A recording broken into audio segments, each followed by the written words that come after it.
Bonjour à tous, aujourd'hui on part à la découverte de la toute dernière MG.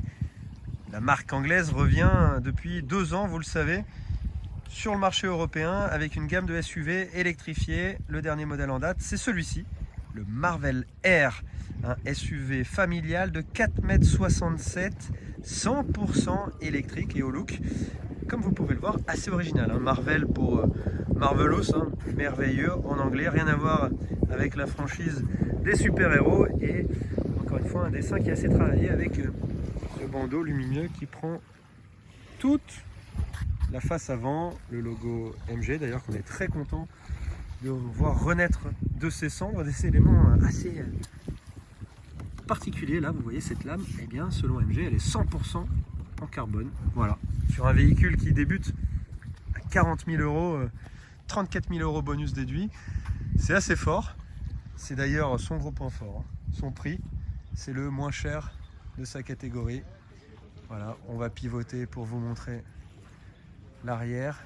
C'est assez moderne dans le style, ça ressemble pas à ce qu'on voyait chez les Chinois encore il y a quelques années, des modèles qui étaient plutôt des copies de ce que les constructeurs européens, japonais, coréens et américains pouvaient faire. Un grand bandeau lumineux qui ouvre sur un coffre. Et là, c'est la petite déception, qui est assez petit. Vous voyez, là, on a une valise et un trépied de caméra. Un seuil de chargement qui est assez haut. Il ne fait que 370 litres. Je vais vous montrer l'intérieur parce que c'est là où MG a fait quand même quelque chose d'assez sympa. Voilà, tout est centralisé ici sur cette immense dalle tactile de 14 pouces chez Tesla. Sur la Model 3 c'est du 15 pouces, là on a du 14 pouces, c'est vraiment pas mal du tout. Bon, après ça reste encore à améliorer en termes de fluidité des menus. Vous voyez, j'appuie et ça met un petit peu de temps.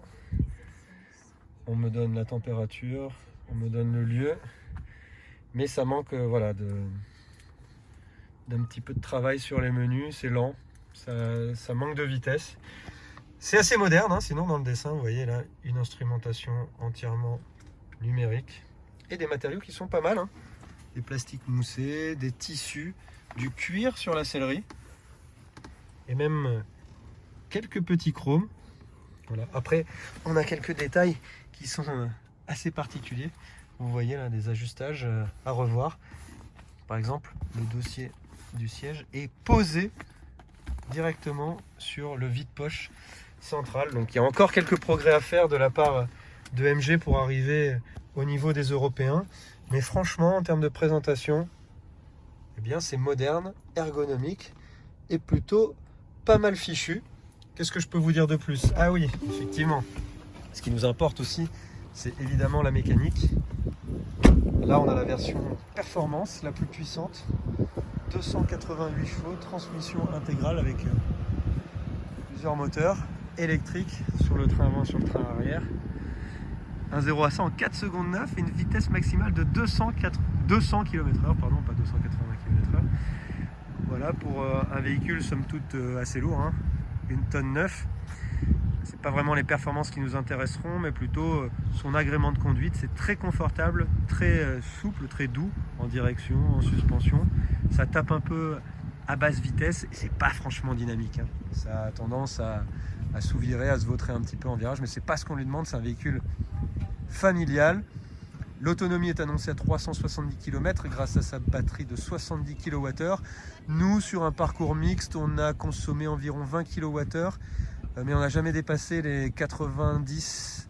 Donc si vous faites de l'autoroute, vous allez plutôt monter sur une moyenne de 25 kWh, donc une autonomie d'environ 300 km. C'est là où c'est un petit peu en retrait par rapport à la concurrence coréenne, notamment Kia EV6 et Ioniq 5 pour ne pas les citer. Et on va vous montrer aussi la banquette arrière parce que c'est important. Et là aussi, petit regret, c'est un petit peu étroit. C'est dommage pour un véhicule de cette taille et qui s'adresse à un public familial. Voilà, quelques petits détails encore donc à parfaire pour ce MG, mais à 34 000 € en version de base, 2 roues motrices. Franchement, c'est super intéressant. Là, on est sur une version à 48 000 €, qui est un peu plus cher, bonus de 2 000 € à déduire, mais qui est super bien équipé, qui restera quand même toujours à 10 000 €, voire 15 000 € de moins cher que la concurrence. Voilà, MG frappe un grand coup, donc à voir ce que ça va donner pour les futurs modèles, et notamment sans doute un petit roadster électrique qui devrait sortir dans les années à venir et qui nous rappellera, vous voyez ça, la MGA et toutes ces petites MG d'antan que l'on aimait tant.